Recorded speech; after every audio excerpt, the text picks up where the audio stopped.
Saludos psiconautas, bienvenidos de vuelta a un nuevo episodio de Mindsurf, Transformaciones de la Conciencia. Ya llevábamos algún tiempo sin emitir nuevos episodios, pero bueno, muy contento de estar de vuelta. Me acompaña como siempre Regina. Hola Regina, ¿cómo estás? Hola, hola a todos. Buen día. Excelente. Y bueno, el día de hoy nos ponemos de manteles largos. Vamos a entrevistar a un gran investigador, muy reconocido, una de las grandes mentes, yo diría, de la psiconáutica contemporánea, el maestro Giorgio Samorini. Él es un investigador italiano independiente, es un profundo conocedor de la etnobotánica, de la etnomicología.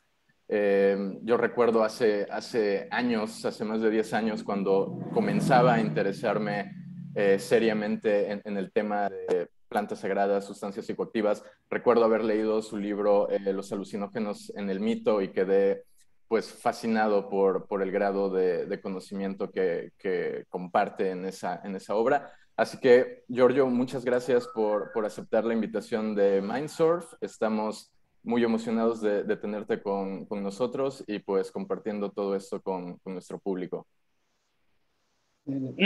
Muchas gracias a vosotros. Buenos días, buenas tardes aquí en Mallorca, en la isla de Mallorca, donde vivo ahora. Pues bueno, para empezar esta conversación nos gustaría que nos contaras un poco de su camino y qué lo llevó a interesarse por el tema de las plantas y qué lo llevó a escribir este último libro, La arqueología de las plantas embriagantes. Sí, bueno, mi camino profesional es un camino muy irregular, muy atípico, que pero propio porque es atípico me ha dado muchas posibilidades. A la universidad yo he hecho física, no tenía nada que ver con estas cosas, pero después empecé a encontrar, a conocer los psicodélicos, las plantas sagradas, y después tuve un percurso también con la arqueología. Siempre me interesé de arqueología desde hace niño. Yo en mi ciudad fue la mascota de varias excavaciones arqueológicas. Me gustaba un montón, pasaba días en los museos arqueológicos de mi ciudad. Entonces, cuando empecé a interesarme de las plantas embriagantes, claramente he unificado los dos intereses. Así que una parte de mis intereses son la que se llama, es una disciplina científica multidisciplinar que se llama arqueoetnobotánica de las plantas embriagantes.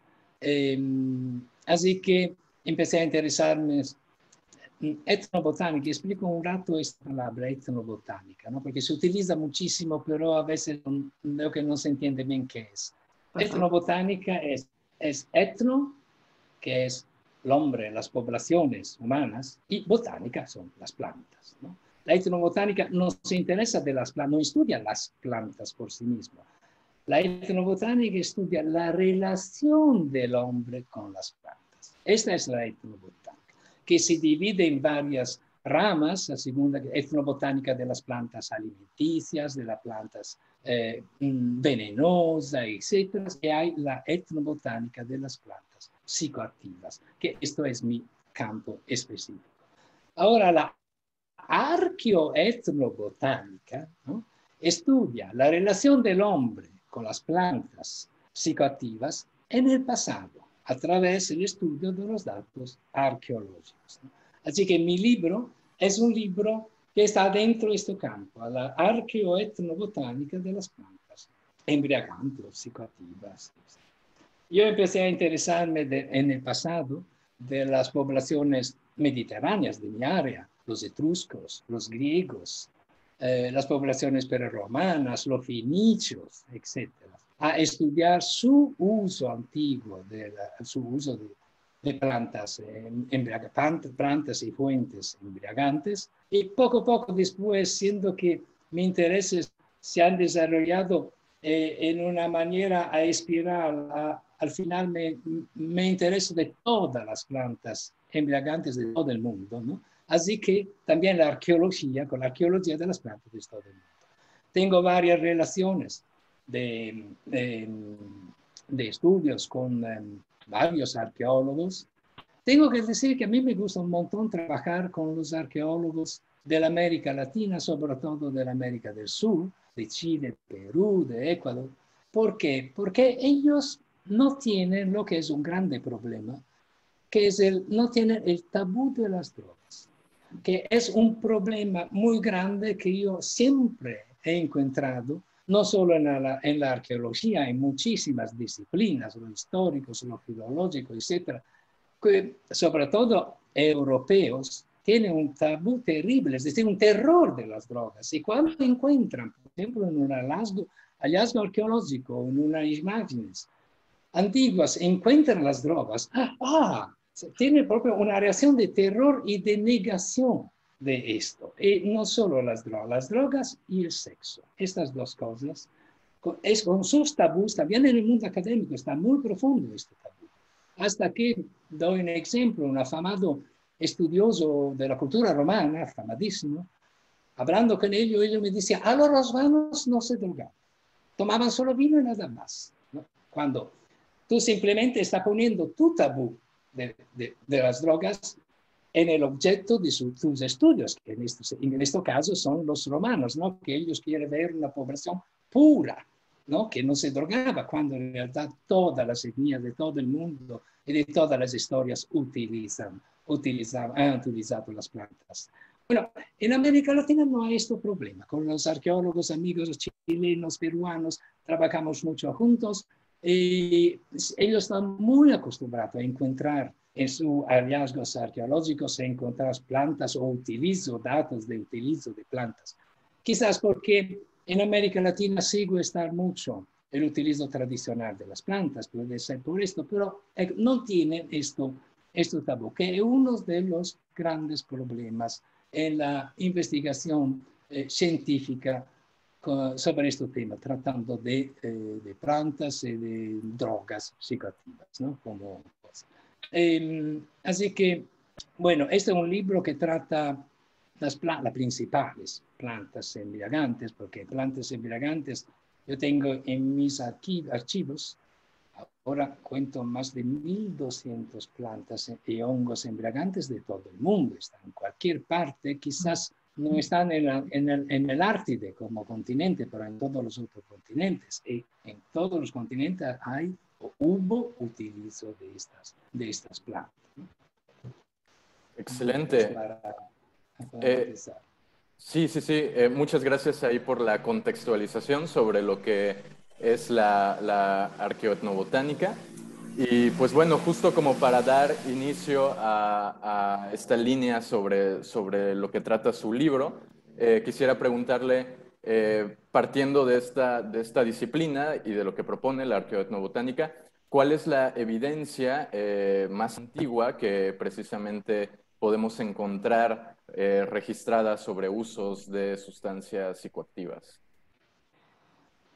Bueno, aparte de los numerosos fakes, porque hay muchísimos fakes también adentro de la arqueología, de momento el dato más seguro, un dato seguro, llegamos al 12.000 antes de nuestra era, es decir, hace 14.000 años, en el actual Israel, el Medio Oriente, donde se encontraron datos ciertos de producción de una antiquísima cerveza a base de cebada, ¿no?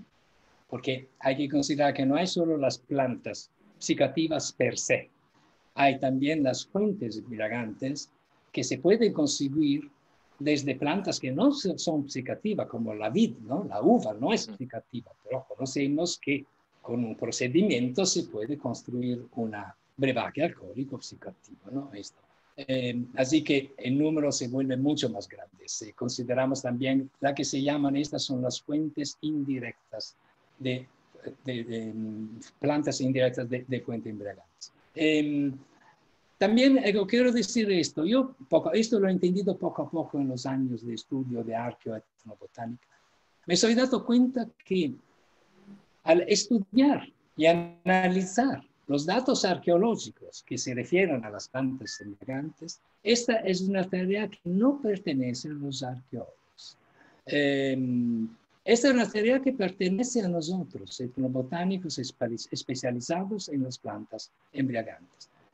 Esto es por varios motivos. Los arqueólogos a menudo no reconocen las plantas embriagantes. Eventualmente la encuentran en sus hallazgos arqueológicos, pero no la reconocen como embriagantes porque no son especialistas de las plantas embriagantes. Por esto que creo que lo mejor sea, tratando de arqueología de las plantas embriagantes, que se ocupe especialistas arqueoetnobotánicos especializados en esto. Hago un ejemplo. En la antigua cultura egipcia, faraónica, etc. Bueno, hay una planta, una flor, un nenúfar azul, Nymphea cerulea, variedad, Nymphea neucali, variedad cerulea. Esto es el vegetal más representado en el arte egipcia, entre los jeroglíficos. En cualquier parte tú ves esto azul, tú vas a ver son las flores de esta planta. Bueno, la gran mayor parte de los egiptólogos, que son los arqueólogos de la cultura egipcia, no conocen que esta nenúfar tiene propiedad embriagante. Y claro que es una falta muy importante, porque si es el vegetal más representado en esta cultura, tendrá un sentido de por qué está así tan representado, ¿no? Y si te falta esta noticia, no la consideras, ¿no? Claro que tus deducciones pueden llegar a deducciones equivocadas. Este es un ejemplo que no es tarea de los arqueólogos, es tarea de quien conoce las plantas, analizar los datos arqueológicos, ¿no? Bueno, y nos podría contar un poco más de cuáles son las plantas más antiguas que se han encontrado en el uso ritual o uso religioso, espiritual en la historia. Sí, tengo una imagen después de las fechas más antiguas. Las fechas más antiguas no son las donde inicia la relación del hombre con estas plantas. Son las fechas que de momento la arqueología ha demostrado una relación con esas plantas. Una de las más antiguas, entre las más antiguas, se encuentra en la América Latina, como por ejemplo el San Pedro, que tiene ya más de 10.000 años de relación. Esto lo vamos a ver mejor en una imagen que después lo enseño. Perfecto. Vale. Bueno.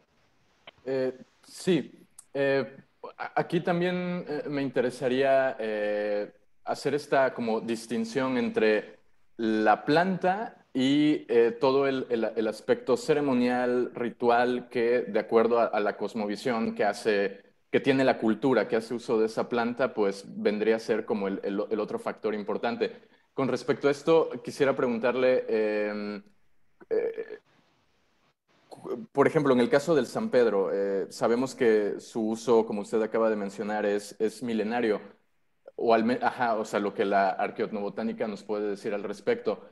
Pero con respecto al tema o contexto ritual en el que se hace uso de esta planta, ¿considera usted, de acuerdo a su investigación, que ha habido variaciones muy importantes en el aspecto ritual, sacramental del uso del San Pedro, en este caso, o se ha mantenido, digamos, como una línea o una tradición milenaria que ha tenido continuidad a lo largo de los siglos? Bueno, la historia del uso de las plantas embriagantes nos enseña que generalmente el utilizo en el pasado siempre o casi siempre ha sido un utilizo ritualizado, un utilizo por fines religiosos, pero con adentro un ritual. Ahora, los hallazgos arqueológicos no siempre son capaces de demostrar esto. Hay una tipología de documentos arqueológicos que son los iconográficos, es decir, cuando el hombre empieza a dibujar o esculpir, a poner contexto de uso ritual. Entonces, podemos conocer más de esto. Porque una cosa importante, esto son las primeras páginas proprio que abren mi libro, es que yo he hecho también una clasificación de las varias tipologías de datos arqueológicos que atestiguan la relación del hombre con las plantas en realidad. Yo he distinguido dos generales clases de tipología, de tipos de datos arqueológicos. Las que he llamado evidencias directas y las evidencias indirectas. Las evidencias indirectas son cuando en en la excavación arqueológica de una tumba o lo que sea, se encuentra todavía algo de la planta. Que sea restos macroscópicos, por ejemplo, en Lima, hace unos años, cerca de Lima, se encontró una tumba del primero milenio antes de nuestra era. En esta tumba se encontraron una ofrenda de un trozo así de cactus de San Pedro, perfectamente conservado. Bueno, esta es evidencia directa, porque todavía está la planta. A veces pasa que no se encuentra nada de la planta, pero hay restos microscópicos que se pueden ver con el microscopio. Estos pólenes, etc. Estos son siempre evidencias directas. O otras veces no se encuentra nada, sino todavía los compuestos químicos, los principios activos.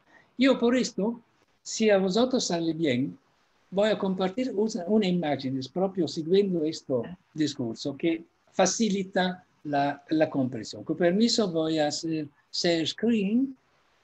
Share screen. ¿Se ven mis hongos aquí? Todavía. Ahora. Ajá, ya. ¿Se ven? Sí. Sí. Bien, un rato voy a abrir con anteprima, creo. Oh, vale. ¿Se ve ahora? Ah, una cosa. Antes de continuar con esta cosa, yo quería quería recordar, siendo que esta es una charla mexicana, ¿no? Recordar un evento que pasó en México, que las nuevas generaciones puede ser que no conocen, ¿no? Así que para recordar un evento que fue muy importante, en el 1992, al cual yo participé, un congreso internacional en San Luis de Potosí, promovido por el Museo Arqueológico de San Luis de Potosí.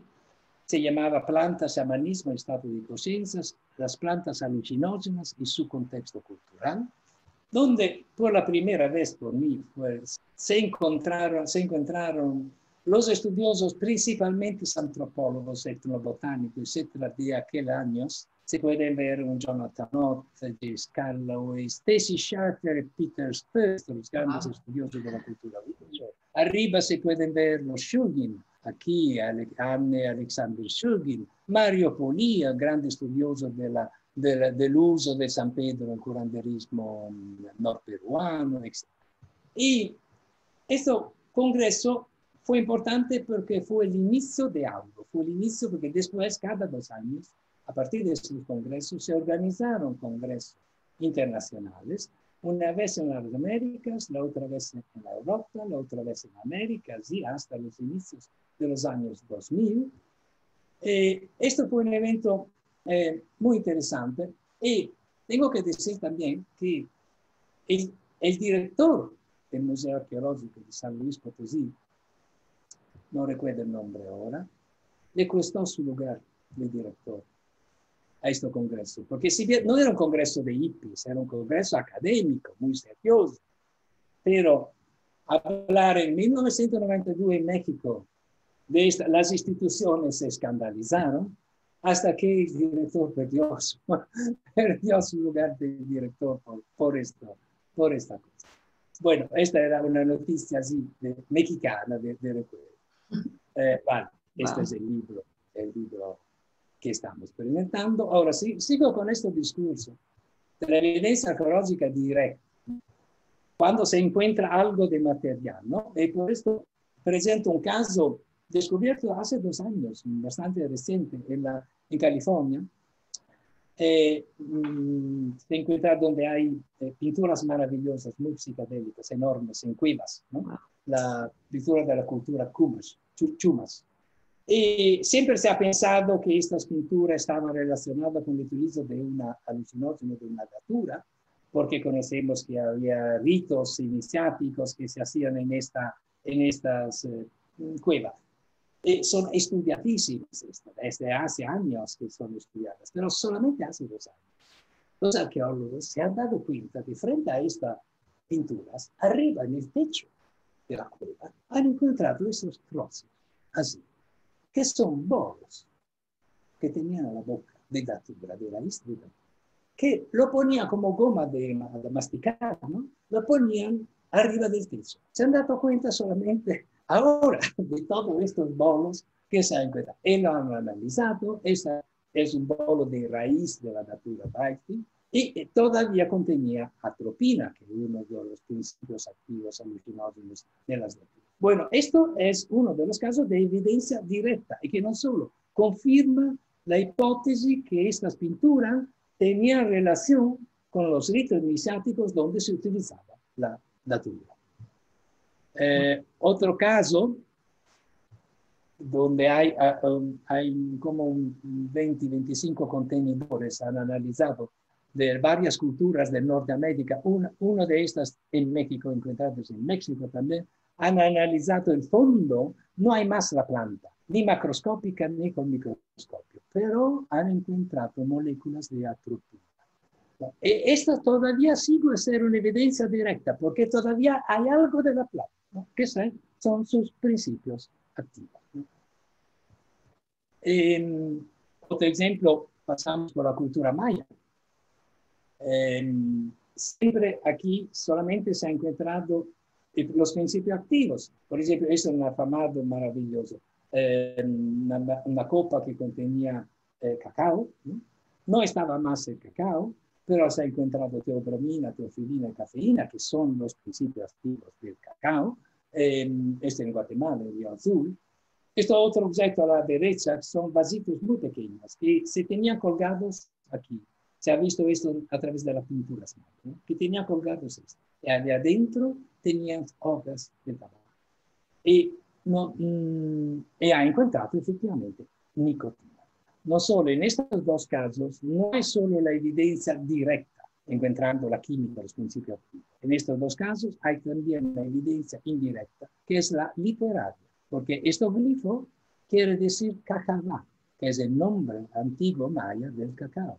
Y este glifo quiere decir maí, que es el nombre antiguo del tabaco. Así que hay 2 tipos de evidencias, que uno confirma a la otra, que allí adentro estaban exactamente estas fuentes embriagadas.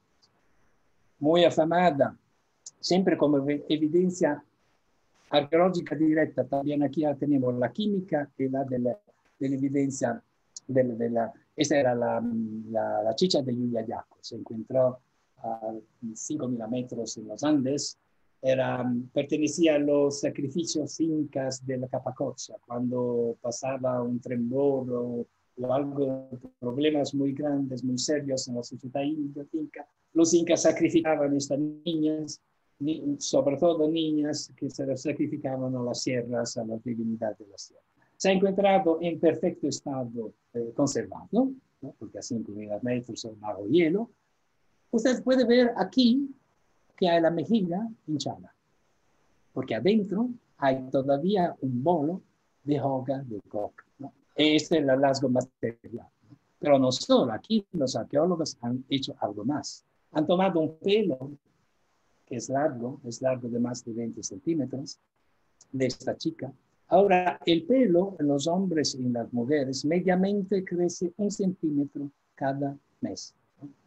Y ellos han hecho la que se llama el análisis segmental del pelo, es decir, han cortado trocitos de 1 centímetro y analizado uno cada uno. De esta manera, ellos han conseguido la historia del utilizo de las drogas de esta pobre chica en sus últimos 20 meses.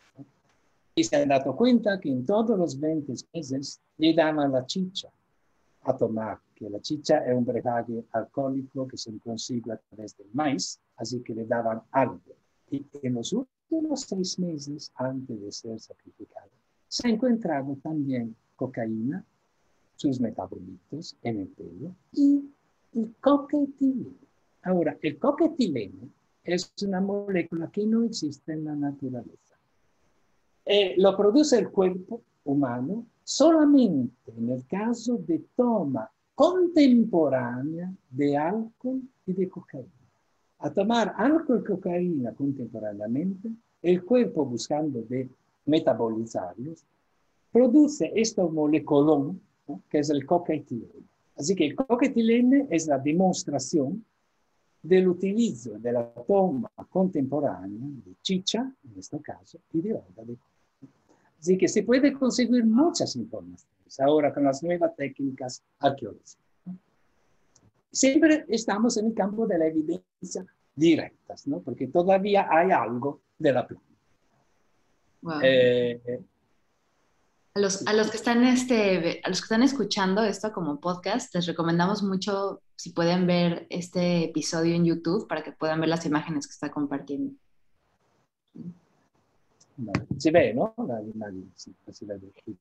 Ahora vamos a ver la segunda clase de los datos arqueológicos que atestiguan la relación del hombre con las plantas del lugar, que son las evidencias indirectas, cuando no hay más la planta, de nada de planta, ¿no? Pero hay otros tipos.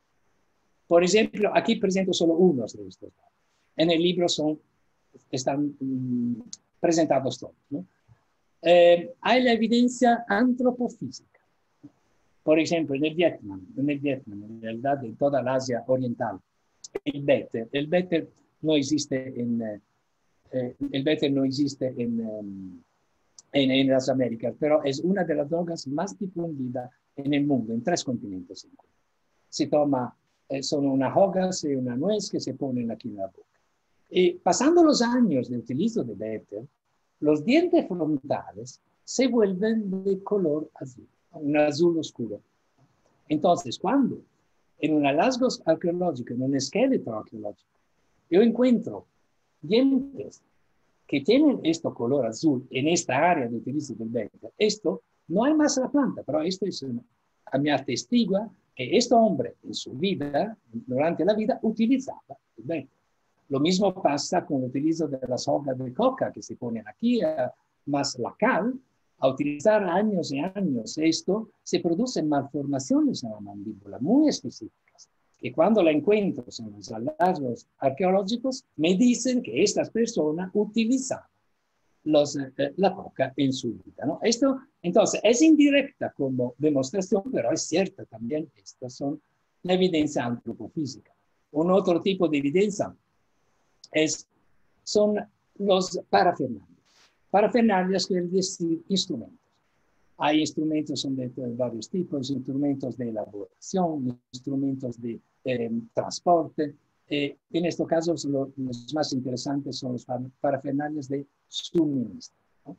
Para entender qué son las parafernalias de suministro, hago un ejemplo moderno. El fumador de porros modernos, ¿no? Que para hacer un porro, ¿qué tiene que tener? Aparte la cannabis, ¿no? Aparte el cáñamo. Tiene que tener el papel, eventualmente un filtro de papel, en Europa se usa mucho, en América no, un filtro de papel, el fuego, ¿no? Un machero, lo que sea, ¿no? Estos son los parafernalias de suministro del moderno fumador de porros. Bueno, esto es uno de los ejemplos más maravillosos y completos. Se llama el complejo psicotrópico de San Pedro de Atacama. Estamos en el norte de Chile, donde los muertos no pudren, porque es así tan seco, los muertos, no solo hombres, los animales, no pudren, se momifican, ¿no? naturalmente, porque es muy seco. Bueno, allí se encontraron cientos de momias en San Pedro de Atacama y muchas de estas, más del 30% de estas momias también en los niños, ¿no? Se encontró una bolsa, un bolsito colgado, ¿no? Este bolsito aquí, con adentro todos estos objetos, que son los instrumentos para parafernalia de suministro de un polvo alucinante, para inhalar. Ahora, para inhalar un polvo alucinante es que se necesita el bolsito donde tienes el polvo, las cucharas para tomar, las tabletas, las afamadas tabletas de Atacama, que son tabletas generalmente en madera, piedra o hueso, donde se pone, hay que poner en un plano el polvo y después la cánula para aspirar, etc. Estos son todos los instrumentos para aspirar el rapé, un rapé alucinante. Y no solo en dos casos, en estos bolsos se encontró todavía el polvo. El polvo alucinante, que son semillas de una especie de anadenantera, producen bufotenina, es una especie alucinante. Así que estamos seguros que ellos inhalaban un producto de tipología psicodélica alucinante.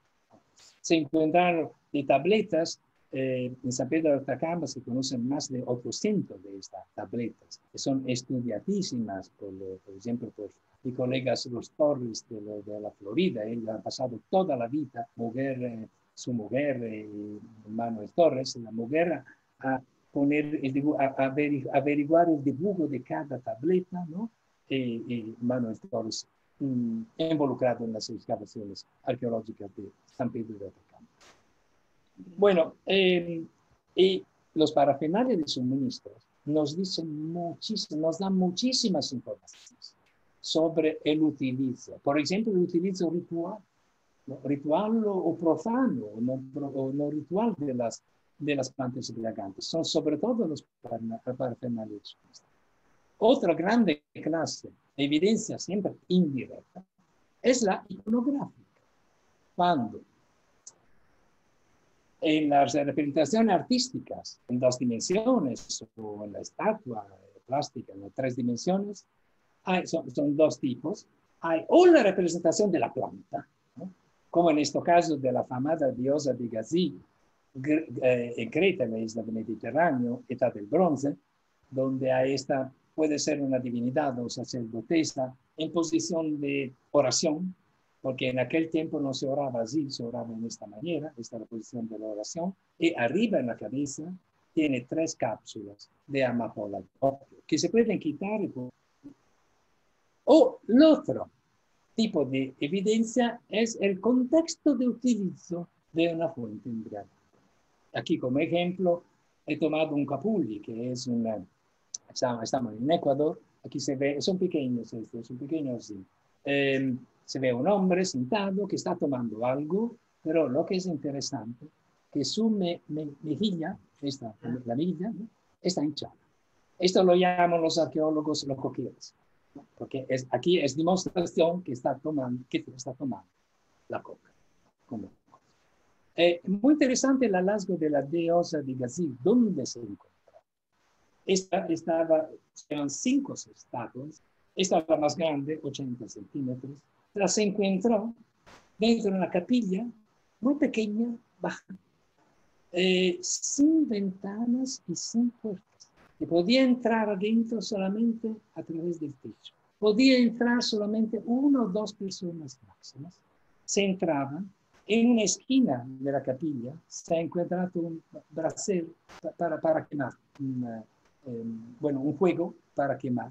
Y muy probablemente se ha pensado allí se ponía el opio, que producía humo, y por esto que la capilla es muy pequeña. Así que la persona que iba a orar, a hacer su oración, inhalaba el humo de opio y contactaba a sus diosas, etc.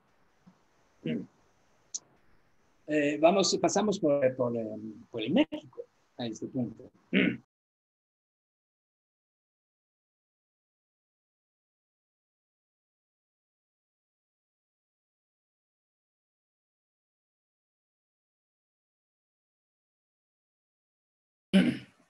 Bueno, ahora vamos a ver algo que se refiere a México.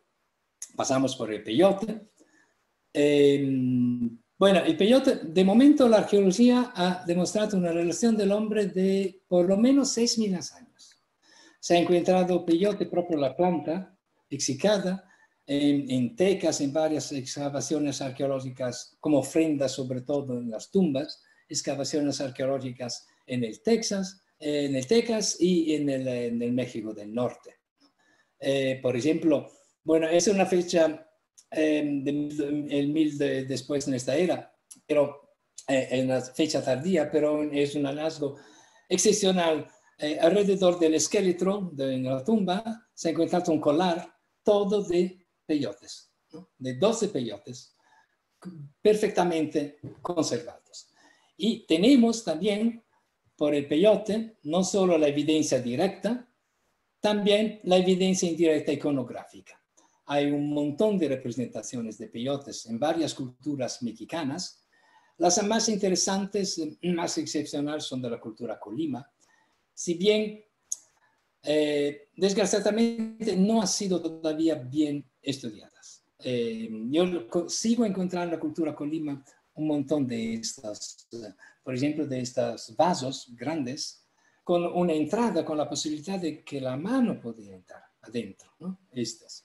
Y con representaciones específicas propio del peyote.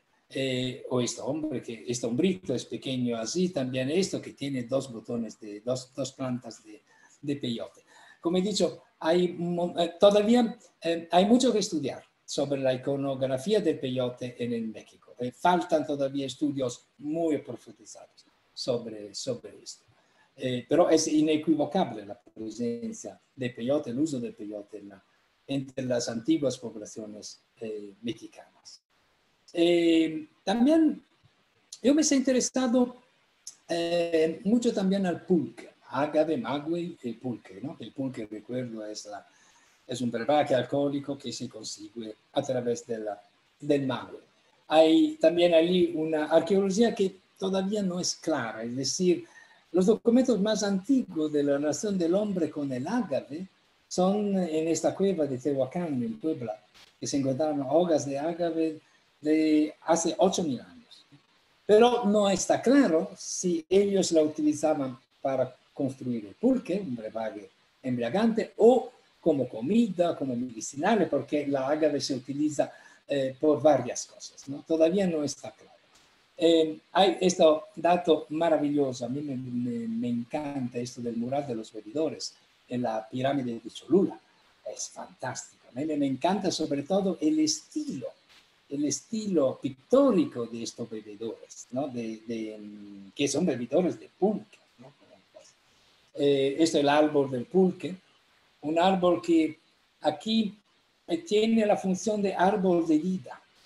Entre los antiguos mexicanos, solo otras poblaciones antiguas, pre-mexica, tenía este valor de árbol de vida, ¿no? Árbol de vida que te da un montón de cosas, te da el agua para tomar, te da comida, te da embriaguez.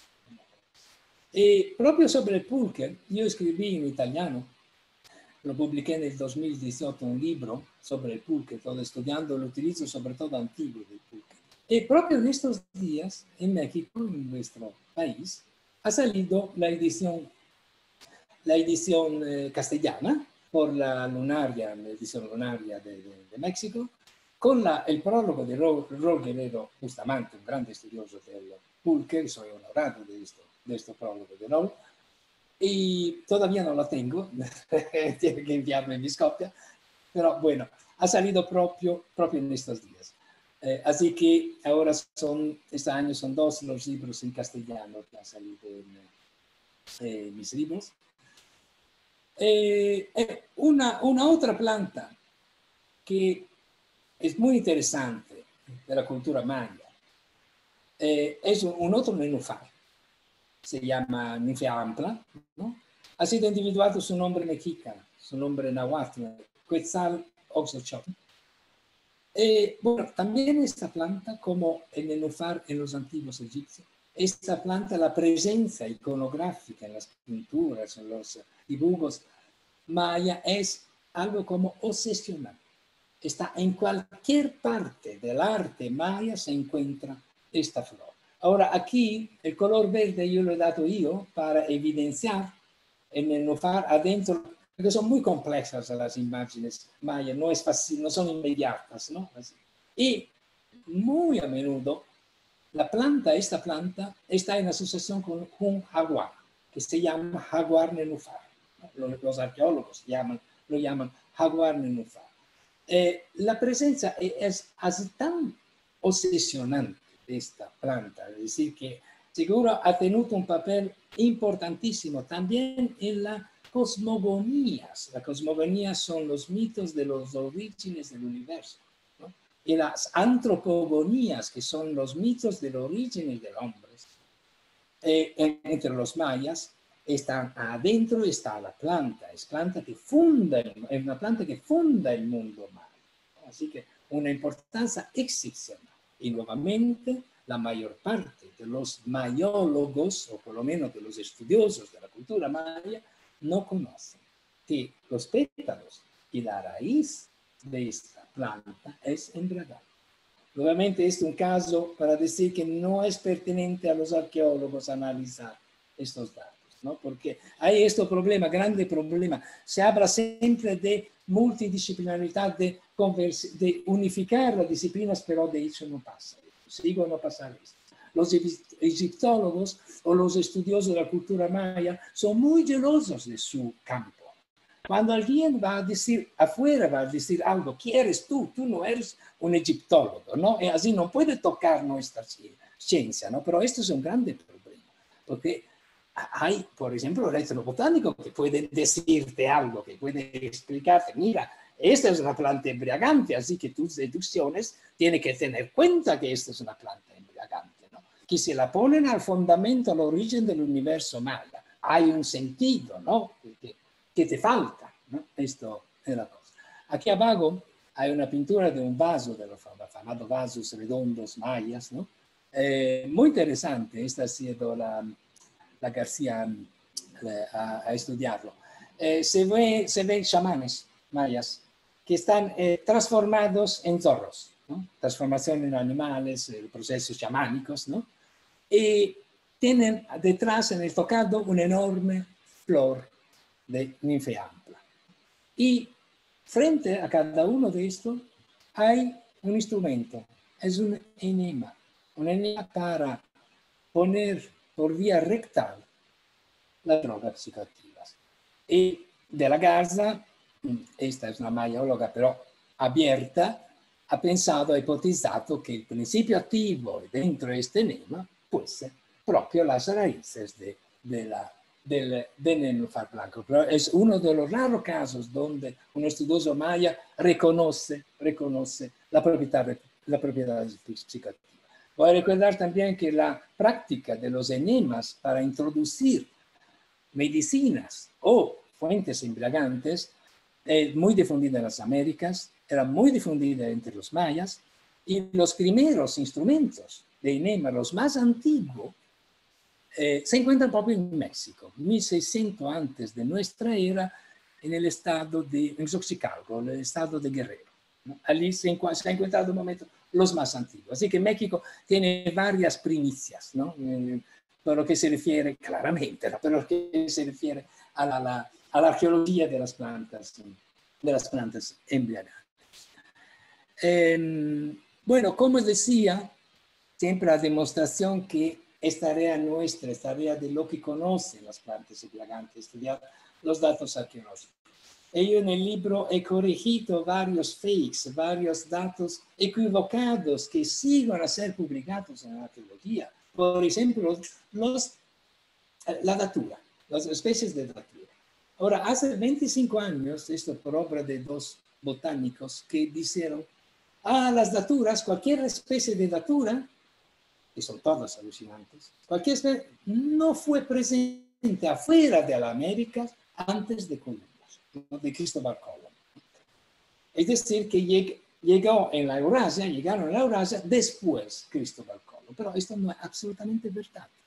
Yo he demostrado, se puede ver a través de esta imagen, que los arqueólogos en la Europa han encontrado hallazgos materiales, sobre todo semillas de Datura Estramonio, en hallazgos antiguísimos. Los más antiguos son del sexto milenio antes de nuestra era, en Ucrania, y también en Rumanía, en Hungría, en Andorra. Quizás porque la publicación de estos hallazgos son en idiomas difíciles como el rumeno, como el ucraniano, pero generalmente ahora siguen los arqueólogos decir, no puede ser antes de Cristóbal Colón la presencia, pero no es verdad. Por esto que es tarea nuestra corregir estos datos. También porque yo, con mi visión mundial, los idiomas no me han parado, ¿no? Porque yo he controlado la literatura rusa, húngara, ucraniana y árabe, etcétera, ¿no? Con la ayuda de varios amigos, de traducirlo, etcétera. Yo he tomado la literatura mundial en todos los idiomas, ¿no? Así que tengo una visión bastante grande y por esto he corregido esto. Una otra corrección que he hecho, he publicado varias cosas sobre esto, los destiladores. Los destiladores que sirven, por ejemplo, para concentrar los brebajes alcohólicos, ¿no? Por ejemplo, yo del vino, a través de la destilación, puedo conseguir brebajes fuertes, ¿no? De 30, 40 grados. Bueno, todos los libros que hablan de la historia de los destiladores dicen, por lo menos los libros del siglo XX, de 1900, dicen, los destiladores han sido, perdón, quito esto, han sido, ha pasado algo, no se ve, ¿no? Ha pasado algo. Sí, se dejó de ver momentáneamente. Me ha pasado algo. Repito, perdón, un rato, repito. Sí, no se preocupe. No sé qué me ha avisado. Ahí está. ¿Se ve nuevamente? Sí. Vale. Todos los libros dicen, los destiladores han sido inventados por los griegos de Alexander, Egipto, al primer siglo de nuestra era. Esto no es verdad. Como pueden ver desde imágenes, se han encontrado destiladores en toda la Eurasia. Los más antiguos están en el libro del cuarto milenio antes de nuestra era. Porque los libros hoy dicen, el hombre antiguo, el hombre prehistórico no tenía la capacidad intelectual de construir los destiladores. Pero esto no es verdad, como pueden ver. La mayor parte de la edad del bronce, la que aquí en Europa se llama edad del bronce, segundo milenio antes de nuestra era, en Chipre, varios tipos también, en Cerdeña, en Eslovaquia, etc. Los hititas también tenían sus particulares destiladores. No solo, vamos a ver en las Américas, porque solitamente se dice que los destiladores en las Américas, la práctica de la destilación, la llevaron los españoles, después Cristóbal Colón. Pero también esto parece que no sea verdad. En Colima, en México, se han encontrado estos objetos que por años no han entendido qué era, hasta que un conocedor de la práctica de destilaciones ha ayudado a los arqueólogos, ¿no? Y nuevamente una ayuda externa a los arqueólogos que ha dado, y han construido cosas idénticas, objetos idénticos, y han probado a destilar, y han conseguido un magnífico brebaje alcohólicos de 35 grados a través de estos instrumentos. Así que los Colimas, mucho antes de Cristóbal Colón, ya conocían la práctica de destilación. Lo mismo ha pasado en Perú. Cuando llegaron los españoles en Perú, encontraron este tipo de destilador. Así que ya estaba utilizado antes de su llegada, porque lo encontraron allí. Es un destilador muy particular con la técnica de la cuchara. Ahora no estoy describiendo. Es algo, una inventiva muy vista. ¿Y qué ha pasado? En el siglo de 1800, 1850, en Londres, en Inglaterra, se han vendido, hubo gente que ha vendido este tipo de destilador, pasándolo por una nueva invención inglesa, ¿no? Y esto es uno de los tantos ejemplos de robo intelectual de los europeos frente a las invasiones de las Américas, de los pueblos de la América Latina. Vale, aquí tengo una última imagen con la cual voy a contestar la primera pregunta, cuáles son las fechas más antiguas, ¿no? De momento, que la arqueología ha demostrado a través de datos arqueológicos, evidencia directa o evidencia indirecta. Wow. Como ves, la cerveza de cereales en Israel, 11.000, esta es la fecha más larga. Esta primero listada a la izquierda se refiere a las plantas embriagantes de Europa, de la Eurasia. Esta otra a la derecha de las Américas. Como pueden ver, San Pedro, 8.600 a.C. Esta fecha muy antigua. También la Sophora sicurdiflora, que se llama mezcalbín, que se utilizaba, hubo un culto del mezcalbín que probablemente era antes del culto del peyote.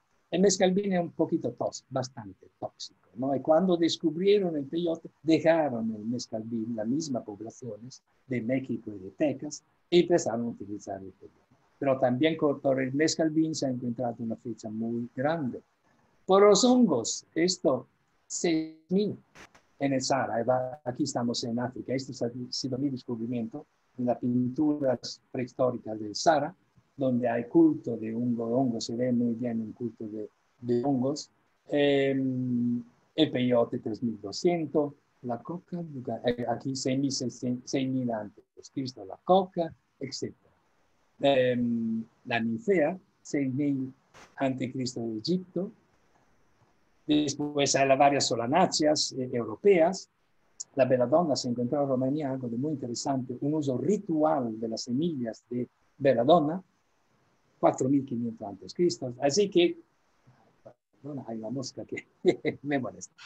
El cáñamo es complicado, la arqueología del cáñamo es complicadísima, llena de fakes, llena de datos equivocados, y es muy complicado. Complicado también porque sobre la cuestión si son 1, 2 o 3 especies, es complicadísimo. Son años que paso detrás de la arqueología del cannabis. Bene, de momento parece que la fecha más antigua de utilizo de cáñamo, no se sabe por qué, si como fuente psicoactiva o como para construir ropa o lo que es, pero está en Japón. En Japón hace más de 10.000 años.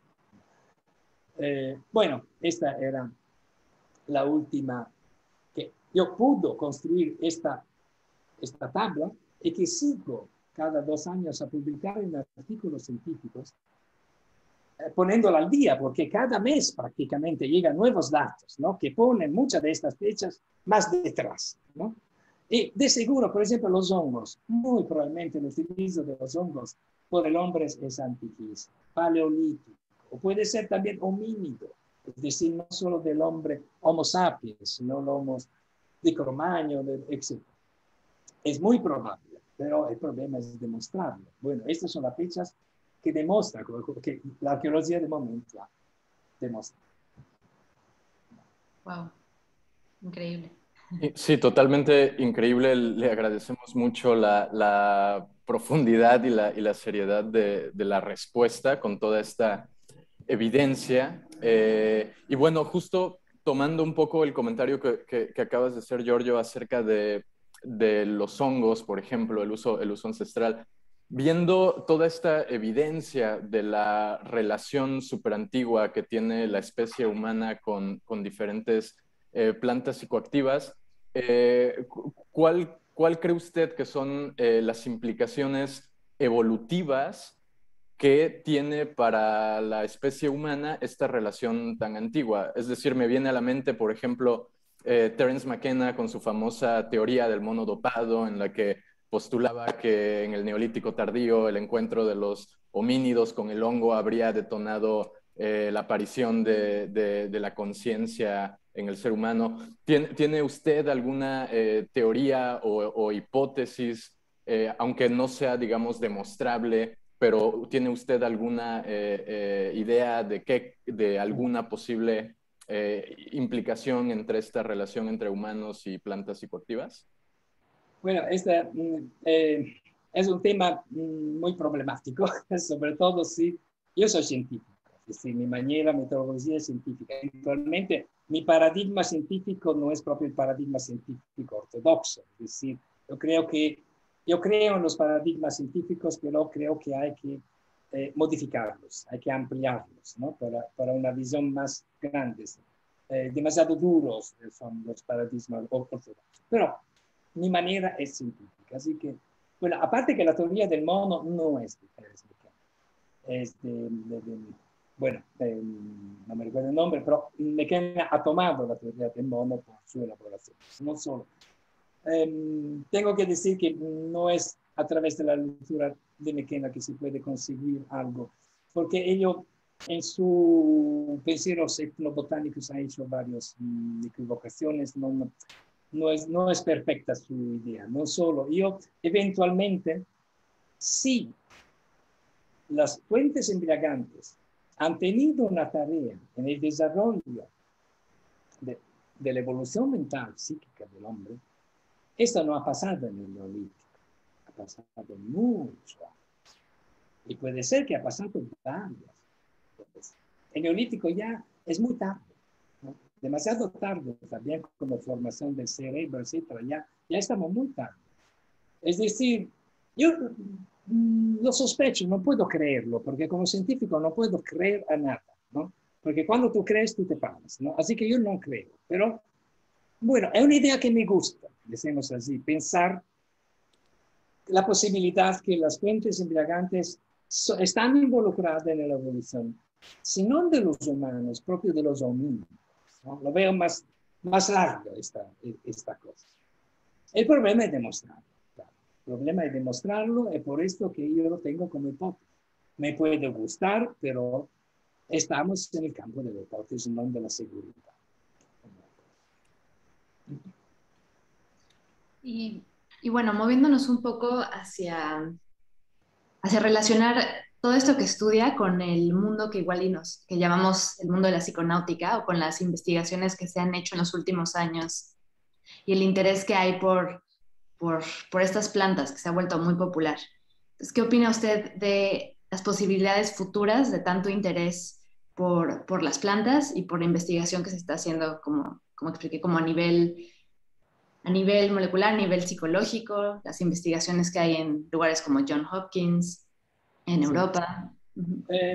Bueno, hay quien habla de renacimiento psicológico, ¿no? A mí no me gusta hablar de renacimiento porque no tiene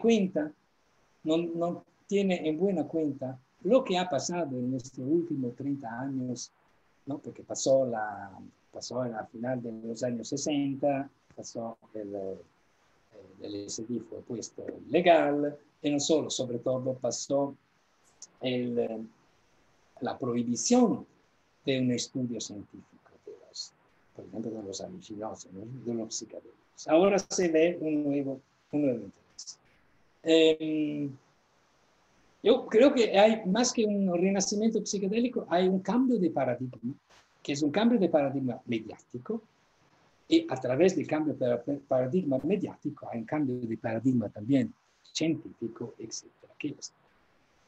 Sobre todo la cosa más importante creo es que los psicodélicos han regresado en las investigaciones farmacológicas, clínicas, etc. No creo que es la cosa única importante. Es bueno ver la utilización médica de los psicodélicos, pero yo creo también en la importancia de la experiencia psicodélica no médica, ¿no? Por ejemplo, psiconáutica. Como decía antes, hablaba antes personalmente que en un libro muy bueno de Chema de Ferigla, pero no es ello solo, hago un ejemplo, ello habla de las 3 vías, ¿no? Del utilizo de la ayahuasca, ¿no? Como te he dicho, porque llega también, a veces llega aquí en Mallorca, encontrarme, discutimos también en manera animosa, pero estamos muy amigos, sobre el hecho que yo reconozco una cuarta vía, ¿no? Que ellos no lo quieren reconocer, que es la vía psiconáutica, ¿no? Y puede ser que un día me voy a escribir sobre esto. Ahora, permítame un rato una cosa que os enseño un libro, un rato. Estaría muy bueno eso. Esperamos ese libro.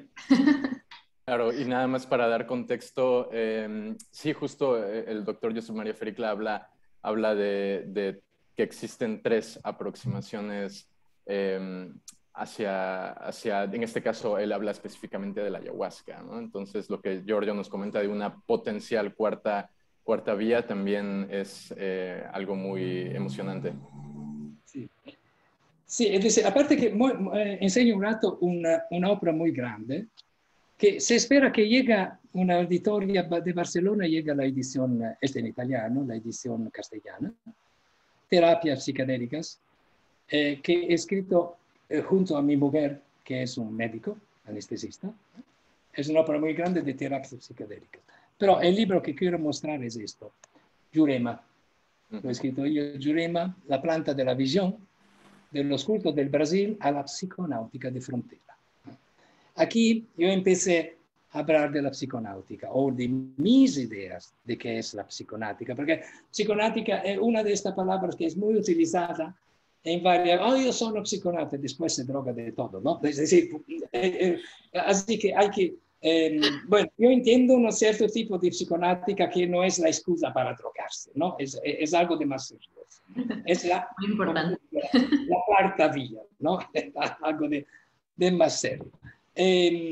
Aquí he dado un poquito los primeros principios de la psiconáutica, etc. Yo este trabajo lo empecé con Charles Schulz, ¿no? Después, cuando la palabra psiconáutica empezó a ser abusada, ¿no? En cualquier parte, Sasha no ha querido continuar este estudio. Me ha dicho, mira, George, sigue tú, yo me voy con mis alambiques, con mi síntesis, etc. Entonces, sigo y probablemente seguiré la cuestión de la psiconáutica. Yo concibo una cuarta vía, es decir, lo utilizo hacer esta experiencia psicodélicas, etc. Es posible sin maestros, sin chamanes, que sean neochamanes o lo que sea, ¿no?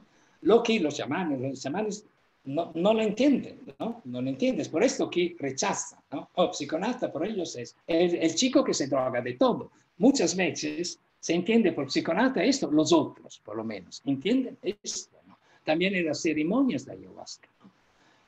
A veces me dicen, sí, ha llegado unos psiconautas también, ¿no? Para decir, unos chicos que se drogan, ¿no? Ha llegado a la ceremonia de la ayahuasca. Y veo que tiene un malo concepto de ayahuasca, pero la culpa no es de ellos, ¿no? La culpa es porque efectivamente es una palabra abusada, ¿no? Por varias personas. Pero yo creo que puede existir esta cuarta vía, sobre todo por la actualidad y el futuro. Porque hoy en día, mientras que en el pasado siempre se ha necesitado de una guía, ¿no?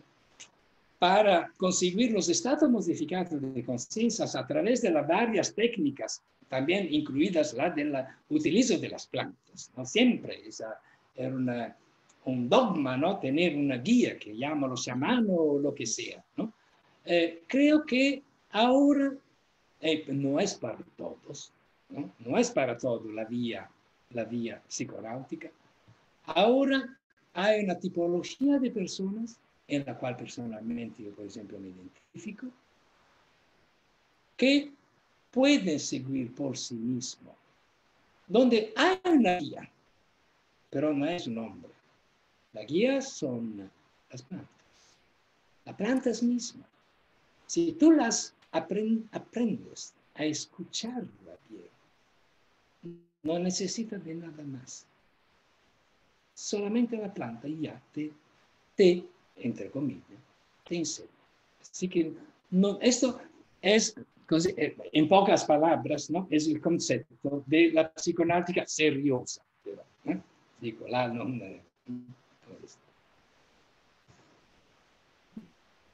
O sea, la psiconáutica para usted sería la relación personal con la planta, básicamente, tener una relación con la sustancia o la planta por sí mismo.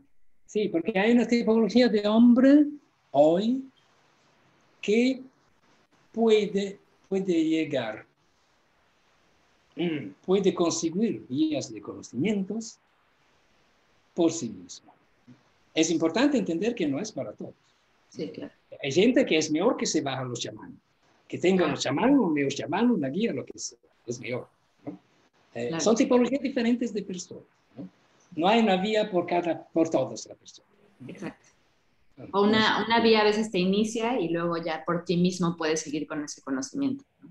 Por ejemplo, mi percurso personal también experiencial me ha enseñado esto, ¿no? Yo no sé por qué me pasó esto, pero de hecho puede ser porque tengo una buena estrella, no sé también, pero bueno, si yo miro en el pasado mi percurso experiencial personal, veo que a mí me ha pasado esto, entonces puedo concebir que pueda pasar también a otras personas que yo también he conocido bien. Un otro grande psiconauta propio conceptual, por ejemplo, es Jonathan Haidt. Un otro es Alexander Schulgi, ¿no? Estos pueden ser considerados psiconautas, que no solo son psiconautas, son también investigadores. Somos investigadores de estas cosas, ¿no? Así que psiconáutica ha iniciado en los años 90, ¿no? O sea, hay ya una historia. Y hay también una evolución del concepto de psiconáutica, ¿no? Vale. Sí, se necesitaría una charla sobre este concepto de psiconáutica, ¿vale? Claro, claro. Sería increíble que en algún momento podamos ahí darle continuidad al tema y tener justo una charla como para entrar de lleno en todo esto. Ya llegando un poco a la recta final de esta entrevista, Giorgio, ya nada más para hacer, bueno, antes de hacer esta última pregunta, invitar, por supuesto, a nuestro público a que busque tu libro, Arqueología de las plantas embriagantes, y también, por supuesto, el libro sobre el pulque, que, bueno, el público de aquí de México puede conseguirlo con la editorial Lunaria. Y pues bueno, ya nada más para irnos despidiendo, una última pregunta. Hoy en día, ¿qué te emociona investigar y hacia dónde planeas dirigir tu investigación en el futuro próximo? Tengo dos ramas, un proyecto, dos ramas de investigaciones. Una es, siendo que yo me soy interesado de arqueología de las plantas embriagantes, de mitología de las plantas embriagantes. He escrito libros también sobre la mitología. Uno está en castellano, el primero, Los alucinosos en el mito, pero eso he seguido a otros. Y ahora me gustaría llegar como estudios, y los libros son la consecuencia de los estudios, no en el fin, ¿no?, del estudio, a la antropología de las plantas embriagantes. Mirar el utilizo con esta mirada mundial de todos los tiempos, del uso de las plantas embriagantes en las varias culturas, hacer un asunto de naturaleza antropológica, así que concibo proprio un manual de antropología de las plantas, de las fuentes embriagantes. La otra, que será el caso que empiezo, ya he empezado, será el caso porque yo empiezo a tener años y de seguro soy en la parte final de mi vida, que espero que sea larga, pero es claro que no es la primera parte, ¿no? Así que quiero llegar a un asunto, ¿no?, un asunto de mis 40 años de estudios, de utilizo de las drogas, de las plantas, de las fuentes embriagantes. Entonces, la otra rama es de naturaleza metodológica y teórica, ¿no? Y un poquito a contestar la grande pregunta: ¿por qué las drogas? ¿Por qué existen las drogas? Averiguado que si existen es porque tienen que existir. Porque si está por toda la humanidad, es un comportamiento humano de toda la humanidad, entonces tiene un sentido, ¿no? No es un problema. El problema lo hemos transformado nosotros de la cultura occidental y distribuido por todo el mundo. Nuestro problema, aspecto problemático de la relación con las drogas. Pero esto es una cosa de los últimos tiempos, es nuestro. Pero en realidad, ¿cuál es el sentido de por qué las drogas? Entonces, esta es la segunda rama que yo espero, antes de irme en otros mundos, espero de concretizar, ¿no?, algo, un resumen, por lo menos llegar a un aspecto teórico que pueda explicar esta cosa. Wow, sí, definitivamente eso sería algo increíble de leer. Y bueno, más allá de eso, pues felicitarte por todo el trabajo y pues sí, todo el aprendizaje y el legado que has transmitido y que transmites y seguirás transmitiendo a pues todas estas generaciones de psiconautas que quizá en una línea un poco menos abusiva del término y más quizás centradas en aprender pues las bases teóricas y también todos estos conocimientos prácticos sobre las plantas, pues enriquecen mucho esta práctica de exploración y de navegación de la conciencia. Así que bueno, muchísimas gracias, Giorgio. Regina, no sé si quieras agregar algo. Nada, agradecer. Muchas gracias por su tiempo y esperemos que, yo sé que va a inspirar a muchas personas que escuchen, espero que estudien, que estén escuchando biólogos, antropólogos y que se sigan interesando por estos temas. Tenemos de todo en Mindsurf, entonces yo creo que son semillas muy buenas que se quedan aquí en el programa. Muchas gracias. Muchas gracias a vosotros. Un saludo a todos los demás. Excelente. Pues hasta la próxima y estamos en comunicación. Vale, muy bien.